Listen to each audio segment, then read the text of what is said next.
Kithure Kindiki's political fortunes are unraveling faster than cheap embroidery. Once the golden boy and trusted lieutenant, Kindiki finds himself isolated. He finds himself stripped of key duties. He finds himself watching rivals cycle like vultures. As the elders say, when the wood borer attacks the stool, it is the one sitting on it who feels the tremor first. You see, Kithure Kindiki is feeling the tremors. But here is the kicker. The loudest noise is not coming from his political enemies. The loudest voice and noise is coming from President William Ruto's deafening silence. When your boss stays silent while your house is on fire, he's not looking for water. He's looking for marshmallows. Think of it like buying a shared matatu. You chip in money for the vehicle. You sit in the passenger seat thinking you're the co-pilot. But the moment you start suggesting which route to take, the driver suddenly turns off the radio, looks at you in cold silence, and hands the spare key to the guy sitting in the back. That guy in the back right now is ODM party leader Wycliffe Oparanya, whose influence is steadily growing while Kindiki is left to fend for himself. Let us not pretend this is new in the Republic of Kenya. History in Kenya is a broken record. I want you to look back at 1966. Jaramogi Oginga Odinga realized the vice presidency under Jomo Kenyatta was a golden cage without keys. Look at 1988.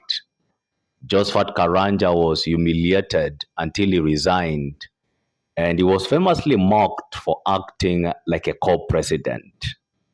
Look at 2018 to 2022.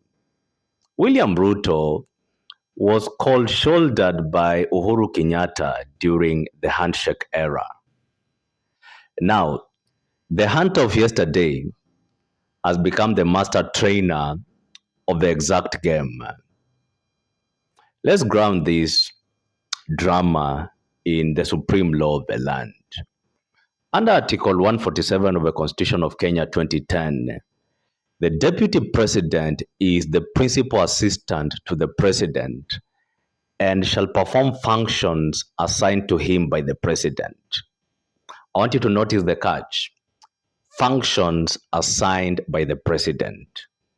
The Constitution of Kenya 2010 made the deputy president's power completely dependent on executive goodwill.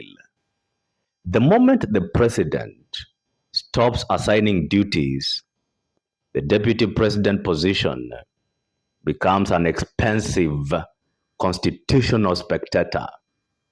The deputy president becomes a high-ranking official whose primary job description turns into reading newspapers and attending funerals. Kindiki is learning the hard way that in Kenyan politics, loyalty doesn't buy you equity. It only buys you temporary rent. So, what is the hard-hitting truth here as we conclude? While ODM figures like Oparanya get spoon-fed power and political relevance, Kindiki is left out in the cold. Realizing that in this political dining room, if you're not sitting at the main table, holding a fork, then you're on the menu. As the social media caption rightly poked fun, mkisikia huyu akisema ni fire si fire tena, atakuwa amelazimishwa. The hidden hand is not so hidden anymore. The hand that elevated Kithure Kindiki is the very same hand preparing the political guillotine of Kithure Kindiki. Buckle up, ladies and gentlemen, because in Kenyan politics, the honeymoon doesn't just end. The honeymoon turns into an eviction notice. My name is Beketi. If it is your first time here, make sure to follow this channel and to subscribe for more legal and political analysis.